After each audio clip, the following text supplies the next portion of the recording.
Hi friends, നമ്മുടെ ഇന്നത്തെ ഒരു അതിഥി എന്ന് പറയുന്നത് ഒരു ഹെലികോപ്റ്ററാണ്. ഇത് പഴയ ഹെലികോപ്റ്ററാണ്, ടിൻടോയാണ്. ഇത് വന്നിരിക്കുന്ന അക്രം എന്നും പറഞ്ഞുള്ള എൻ്റെ ഒരു സുഹൃത്തിൻ്റെ കയ്യിൽ നിന്ന് അദ്ദേഹമായിട്ടൊരു ഫസ്റ്റ് ഡീലാണ്.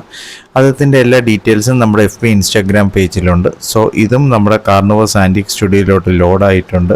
ഇതിൻ്റെയൊക്കെ ഒരു വമ്പൻ കളക്ഷൻ നമ്മുടെ കാർണിവോസ് ആൻറ്റിക് സ്റ്റുഡിയോയിലുണ്ട്. സോ കിട്ടുന്നതെല്ലാം നമ്മൾ എടുത്ത് വെക്കാറുണ്ട്. So signing out, Nijesh Chandra. See you around. Have a nice day. Bye bye.